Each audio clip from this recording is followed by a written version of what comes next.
बिस्मिल्लाहिर्रहमानिर्रहीम। अगला पढ़ते हैं 175 नंबर सफ़ा है जनाब, बयान अल-फ़तह। फ़तह से मुराद होता है खोलना, तो इसी खोलने की सेंस में शेख इसको लेके चल रहे हैं। लतीफ़ा, तू कुन से तख्लीक याफ्ता मौजूद है और अल्लाह ताला तख्लीक करने वाला वजूद है। उसने तुझ से वजूद खोला, सो तू वजूद की चाबी है। तू उसके पास है और तुझे सिर्फ़ अल्लाह ही जानता है। अब इसमें तो ये कुन से तख्लीक और उसके वाले से बात है कि तू कुन से तख्लीक याफ्ता वजूद है, अल्लाह ताला तख्लीक करने वाला वजूद है। उसने तुझ से वजूद खोला, सो तू वजूद की चाबी है। तुझ से वजूद खोला का मतलब है कि सारी कायनात जो है उसमें हासिल तो इंसान ही है ना, तो ये बाकी सारी कायनात तो इंसान के लिए बनाई गई है।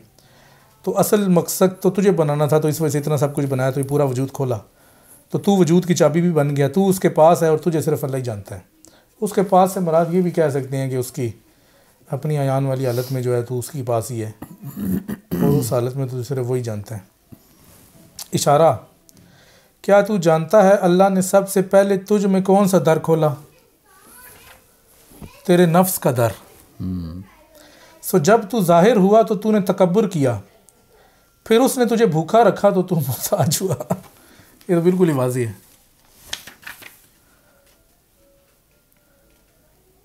क्या तू जानता है कि अल्लाह ने सबसे पहले तुझ में कौन सा दर खोला? तेरे नफ्स का दर। सो जब तू ज़ाहिर हुआ तो तूने तकब्बुर किया, फिर उसने तुझे भूखा रखा तो तू मोहताज हुआ। ये मेरे ख्याल में वाज़ी है, इसमें तो कोई ऐसी ख़ास बात है ही नहीं, हर बंदा समझ सकता है। लतीफ़ा, आदम की मट्टी भी क्या शर्फ वाली है कि हक़ ने इसकी तरफ नज़र की और इसे अपने दोनों हाथों में उठाया। इंसान की सआदत बाइस ताज्जुब नहीं, उसकी शकावत बाइस ताज्जुब है।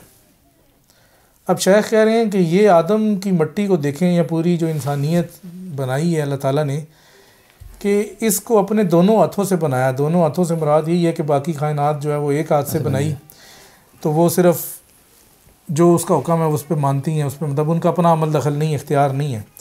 लेकिन इसमें दोनों हाथ हैं कि वो हुक्म भी करता है और ये अपनी मर्ज़ी भी करती है।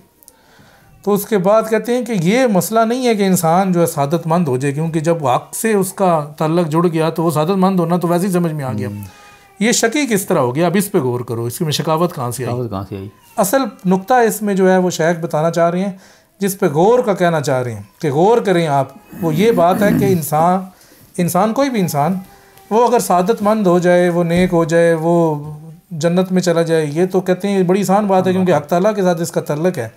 लेकिन ये दोज़ख में चला जाए या उस तरफ चला जाए, दूसरी तरफ चला जाए, तो वो उस पर ताज्जुब है कि हक़ से जुड़ने के बावजूद भी वो उधर किस तरह चला गया, उसकी हकीकत पीछे क्या है।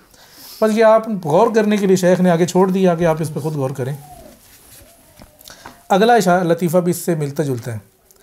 अगर फूंक एक ही होती तो सब के लिए सआदत या शकावत में कोई एक चीज़ होती, लेकिन यहाँ दो फूंकें हैं, जैसा कि दो मुठियाँ, दो हाथ हैं, दो मुठियाँ ना। एक मुट्ठी में कहा कि ये जन्नत वाले हैं और मुझे परवाह नहीं है, दूसरे में कहा ये दोज़ख वाले हैं, मुझे परवाह नहीं। तो कहते हैं ये फूंक जो थी, जो रूह फूंकी, ये रूह फूंकने से फूंक है ना, वो कहते हैं अगर तो एक ही फूंक थी, सबको एक ही रूह उसने फूंकी, तो फिर ये किस तरह हो गया कि कुछ लोग जो हैं वो नेक हो गए और कुछ लोग जो हैं वो बदबख्त हो गए। अब इस पे गौर करें कि ये क्या है और ये दो मुठियाँ किस तरह बन गई, तो इस पे गौर करना है जी। ये अबू ज़र आवान साहब कह रहे हैं, शेख इमाम महदी की हयात के मुताबिक क्या अकीदा है? अनका में उनसे मुलाकात का ज़िक्र किया है। वो मुलाकात तो एक रूहानी मुलाकात है जी, ख्वाब में कह सकते हैं या मुशाहिदे में कह सकते हैं, वो मुलाकात है। बाकी अकीदा यही है कि जो मुसलमानों का अकीदा है कि वो आखिरी दौर में आएंगे और हज़रत ईसा अलैहिस्सलाम का भी नज़ूल होगा और दज्जाल भी होगा, और बाकी सारी जो कुछ हदीस में चीज़ें मिलती हैं वो सेम ही हैं, कोई इतना डिफरेंट नहीं है। शेख का अकीदा यही है। अलबत्ता ये है कि शेख ने उसके बारे में कुछ अपने कश्फ के बारे से थोड़ी सी तफसीलात लिखी हुई हैं, वो आप देख सकते हैं इनका मुग़रब में भी। तो बाकी फतवात मक्किया में भी एक बाब है, वो भी आप देख सकते हैं। अच्छा जी, अच्छा ये फूंक जो थी उसके बारे में सवाल शेख ने किया। अब ये सवाल इस वजह से कर रहे हैं ताकि इंसान को उसका आगे ये चीज़ कुछ समझाएं कि आगे क्या। वो नुक्ता दे देते हैं ना कि सोचे भी, हाँ। गौर करे, कोई गौर करेगा तो कुछ चीज़ समझ आएगी। अब लतीफ़ा, गौर कर, फूंक मारने वाले की एक फूंक चिराग बुझा भी देती है और खुश्क घास में चिंगारी से शोला भड़का भी देती है। ऐसा क्यों है? क्या ये जगह का असर है या फूंक का? अब ये देखें फिर दोबारा से एक और सवाल किया, इस वजह से सारे सवाल कर रहे हैं ताकि बंदा गौर करे कि मसला कि ये मसला क्या है, ये क्यों दुनिया आधी इस तरफ जा रही है आधी उस तरफ जा रही है, इसके पीछे हकीकत क्या है। इसका हाशिया पढ़ते हैं, 9 नंबर हाशिया। इधर पीछे क्या रोला डाल के बच्चे रो रहे जी, 9 नंबर हाशिया क्या है।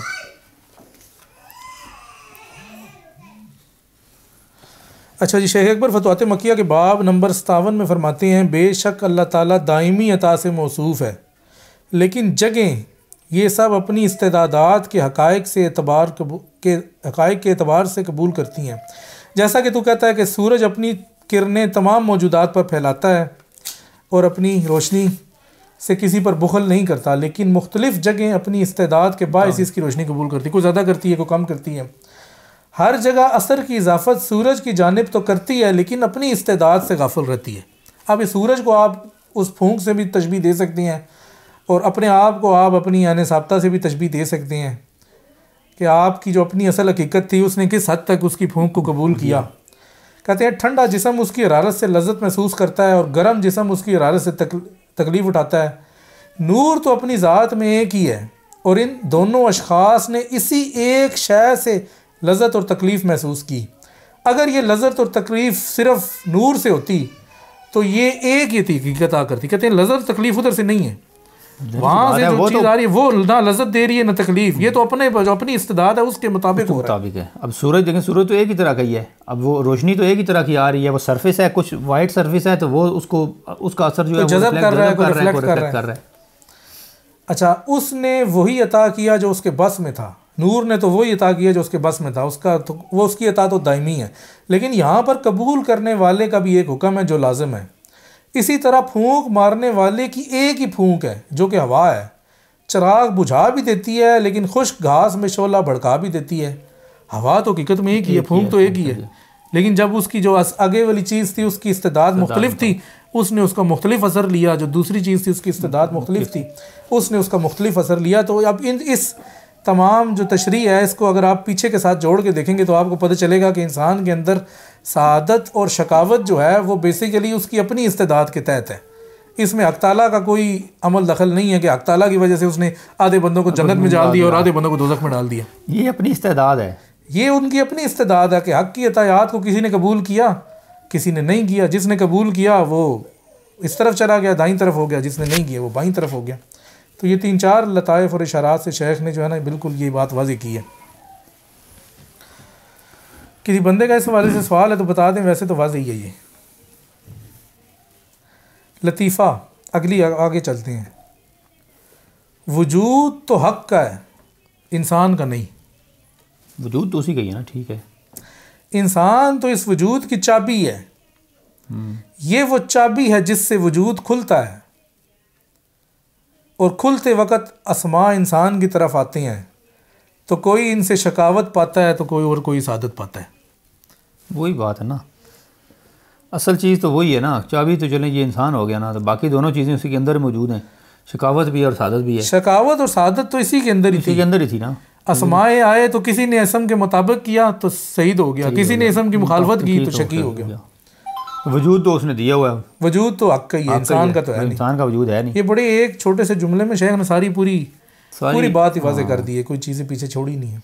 तीन चीज़ें यहाँ पे हैं, ऐन साबित है, अस्मा है और हक़ ताला है। ऐन साबित इंसान है, हक़ ताला को आपको वैसे ही पता है, और अस्माए इलाही निस्बतें हैं जो कि इंसान और हक़ ताला के दरमियान है। बस इशारा, चाबियाँ 2 हैं, दंदों वाली और बग़ैर दंदों वाली। काश मैं जानता इंसान कौन सी चाबी है। अब ये शेख ने इस पे बस करके इतनी बात छोड़ दी है, आगे नहीं बताई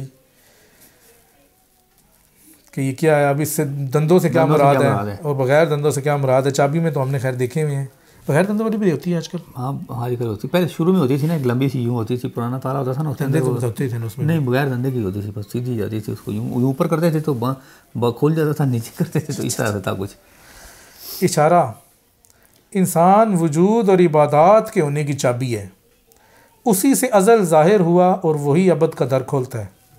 अब ये भी बिल्कुल बात वाज़ेह है, जिस तरह पहले हम बता चुके हैं कि इंसान जो है वजूद और इबादत से मुराद यही है कि पूरी कायनात में जो कुछ हो रहा है, तस्बीह भी अल्लाह की बयान हो रही है, लोग वो तो हर वक्त ही चल रही है ना। वो तो ये इंसान की वजह से कि मकसूद ये था, तो इस वजह से पूरी कायनात बना दी। तो इस सेंस में कहा कि उसी से अज़ल ज़ाहिर हुआ, वही अबद का दर खोलता है। तो अज़ल से मुराद यही है कि वक्त का वो मतलब जहाँ पर जिसका कोई अव्वल नहीं है, और अबद से मुराद है जिसकी कोई इंतहा नहीं है। तो ये उससे ज़ाहिर हुआ।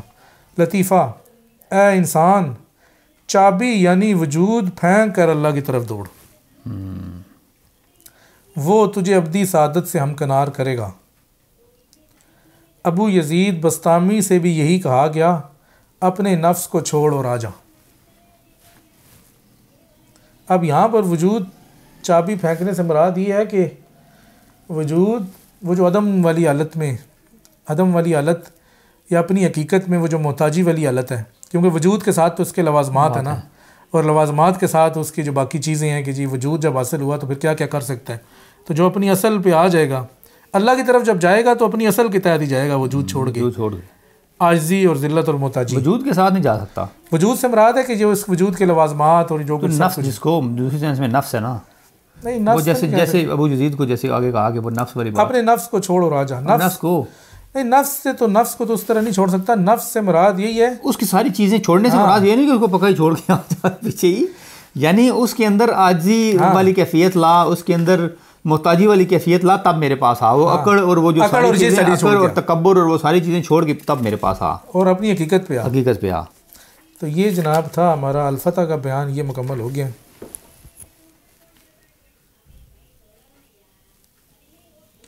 डॉक्टर इकबाल साहब आए हैं, कह रही हैं जी इब्न अरबी की किताबों की मुश्किल इस्तिलाहात और इबारात की तशरीह पर कोई किताब है या नहीं, तो प्लीज़ इसको काम को करें। चलें जी, इंशाल्लाह करते हैं। सही ने कुछ कहा है जी, इरादा फिलहाल तो कोई नहीं है, लेकिन उस पर करना पड़ेगा। इरादा है ज़ाती छोड़कर, मतलब अपनी जो अगराज़ है सारी चीज़ें छोड़, और उसके बाद 5-7 मिनट ही तो रह गए। ये बिलाल साहब कह रहे हैं कि मुक़त्तात पर कोई रहनुमाई फरमाई। रूफ़ मुक़त्तात पर तो शेख ने कोई ऐसी ख़ास रहनुमाई किसी भी किताब में उस तरह से फरमाई नहीं है कि वो कुछ उससे पढ़ लें। फतवात मक्किया का एक बाब है, वो देख लें। उसके अलावा कुछ छोटे मोटे रसायल हैं, लेकिन उसमें से कुछ समझ नहीं आता। हरूफ का इल्म शेख के नज़दीक ऐसा इल्म है कि जो अकल से नहीं समझा जा सकता। उसके लिए कशफ, मुशाहिदा और अता, रब्बानी अता होनी चाहिए, क्योंकि शेख ने इसको औलिया का इल्म करार दिया है।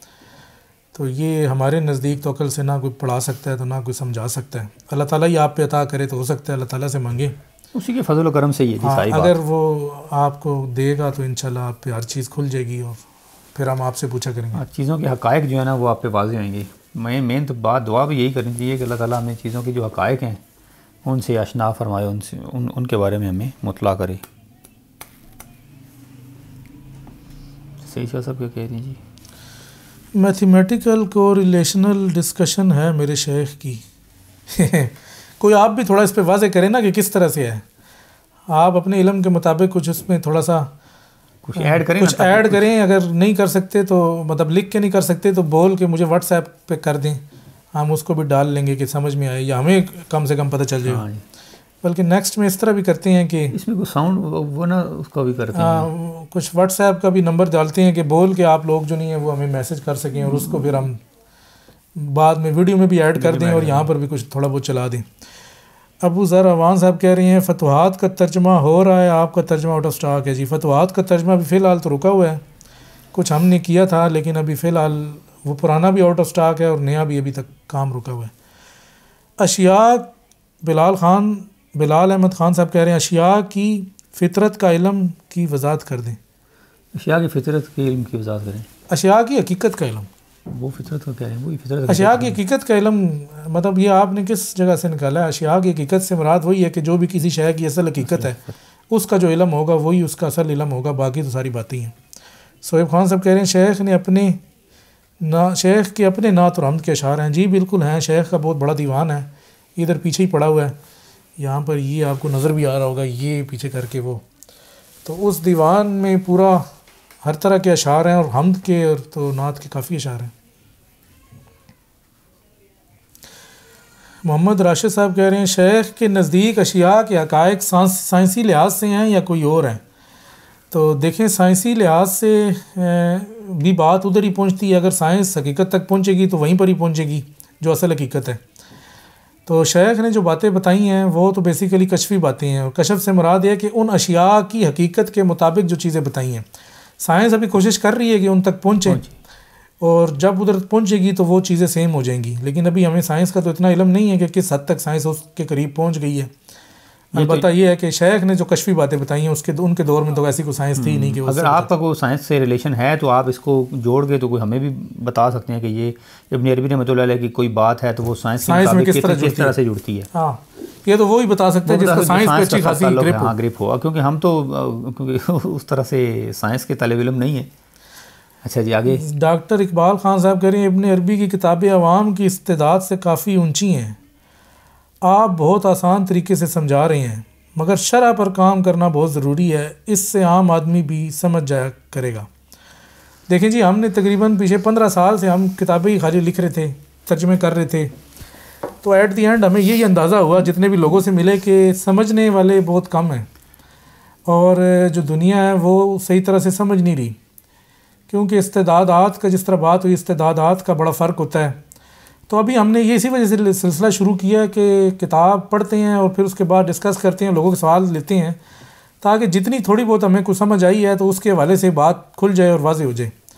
तो फ़िलहाल शरह की तो हमारे पास ये इसी को इशारा समझें और यही आवाज़, इसके बाद हम इसी शरह के तरीके को आगे लेके चलेंगे। यही आवाम के लिए भी तो यही है। अगर ये हमारी जो ये वीडियो होती हैं ये यूट्यूब पे पड़ी होती हैं, ये किसी वक्त कोई बंदा भी सुन सकता है, तो ये भी एक शरह की ही किस्म समझ लें आप उसको। ये क्योंकि अब हम जो डिस्कशन करते हैं ये एक शरह ही होती है।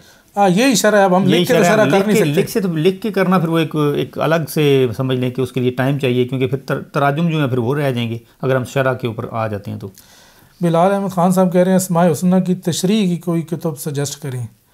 अस्माए इलाहिया के हवाले से एक किताब शेख ने लिखी है, कशफुल माना अन सिर्र अस्माइल्लाहिल हुस्ना। उसमें तशरीह नहीं है, सिर्फ इशारात ही हैं, जिस तरह भी हम इशारात पढ़ रहे हैं। या फिर फतवात मक्किया का बाब देख लें, 558 बाब है शायद, आखिरी से 1-2 पहले बाब में, उसमें सारी अस्मा की तशरीह है, वो आप इंशाल्लाह देख लें। सही शाह साहब कह रहे हैं उर्दू तर्जुमा दीवान का नहीं है जनाब, बिल्कुल भी ना किसी ने किया है, और अभी सोचा नहीं है, अभी हमने भी सोचा नहीं है बड़ा, क्योंकि फतवात पड़ी हुई है पूरी। सही साहब कह रहे हैं big relation with science. Mohammad Rashid साहब कह रहे हैं मेरा ताल्लुक साइंस से है, लेकिन मैंने ये देखा है कि इसमें जो आज सही है मुस्तकबिल में गलत होता है। बिल्कुल इसी तरह है, वो तो एक इवाल्व हो रही है ना चीज़। इवाल्व का मतलब ये है कि आज आपकी अकल में एक चीज़ आ गई, फिर आप उसको तजर्बे से वेरीफाई करेंगे, फिर नेक्स्ट चलते जाएंगे, फिर एक कुछ तजर्बा गलत होगा, कुछ ठीक होगा, तो ये सारा एक सफ़र है। तो कशफ तो इस तरह वेरीफाई नहीं होता, वो तो एक अल्लाह ताला की तरफ से खुदाई खबर है। अगर वो बता दी है तो वो तो बिल्कुल ठीक होगी, उसमें तो तब्दीली नहीं हो सकती। जिस तरह ला तब्दील अल कलिमातिल्लाह है, तो उसी तरह कशफ या अल्लाह ताला की खबर में तो कोई तब्दीली नहीं है। साइंस में तब्दीली हो सकती है कि अकल से है ना। हकायक से शेख के नज़दीक क्या मुराद है? हकायक से शेख के नज़दीक मुराद ये है कि किसी भी शय की जो हकीकत होती है, मतलब पानी की हकीकत है कि वो अगर आप उसको साइंसी ज़बान में कहें तो H2O कह देंगे, एक हाइड्रोजन और 2 ऑक्सीजन, तो ये उसकी हकीकत है। तो अब वो आपकी हकीकत पर रहेगी, उससे तब्दील नहीं होगी। इस तरह आग की एक हकीकत है, तो हर चीज़ की हकीकत का इदराक जो होगा वो फिर उसकी असल जो है उसकी असल का इदराक है, वो तब्दील नहीं होगी और वो हकीकत तब्दील नहीं होगी। इसी वजह से शेख ने एक जगह पे कुरान मजीद की आयत की शरह करते हुए ये भी कहा कि जब हज़रत इब्राहीम अलैहिस्सलाम के वाले से कहा गया कि या नार कूनी बर्दन व सलाम अला इब्राहीम, तो कहते हैं कि यहाँ पर मुराद नार से मुराद आग नहीं है, बल्कि वो अंगारे हैं कि जो आग की शक्ल में थे, क्योंकि आग ठंडी नहीं होती, तो वो अंगारे ठंडे हो गए तो इसके आग भी खत्म हो गई। हाँ, आग बुझ गई। मेन चीज़ अंगारा था ना। तो अब शेख ने आग से ही, अंगारे से ही आग निकलती है। शेख ने इसमें हकीकत, उन्होंने इस बात को वाज़ेह किया कि असल जो है जो हकीकत है वो तब्दील नहीं होती। तो कुरान मजीद की आयत से तो हमें नार का लफ्ज़ आग के लिए आता है, लेकिन शेख ने उसकी शरह में जो ने उसको अंगारा करार दिया है, तो उससे भी बात वाज़ेह होती है कि वो किस तरह से देखती हैं। शेख ने मल्टीपल यूनिवर्स की बात की है, जो कि क्वांटम मैकेनिक्स में स्ट्रिंग थ्योरी के नाम से है। जी बिल्कुल, शेख ने की है और साइंसदान भी कर रहे हैं, लेकिन हमें इसका कोई एक्स्ट्रा इल्म नहीं है, ना शेख के बारे से कोई बस 2-4 बातें जिन्होंने की हैं, और ना ही हमने ये बाकी चीज़ें साइंस की पढ़ी हैं कि हमें को पता हो। साइंस का तो वही बता सकता है जो इसके अंदर इन्वॉल्व है। सारी बातें जिसने पढ़ा है वही बता सकते हैं। हाँ, वो बता सकता है। हम हमारे पास ये इल्म है, अगर वो किसी के पास वो साइंस वाला इल्म है तो हमारे साथ टैली कर सकता है, फिर हम उसे वो बताएंगे। हसीब के पास है अच्छा खासा। हाँ, हसीब के पास है, वो हमारे एक दोस्त हैं हसीब साहब, उनके पास। हाँ, उसके बाद उसने सारी चीज़ें पढ़ी हैं उनके पास, ये सारी चीज़ें, और वो जोड़ भी लेते हैं फिर साथ।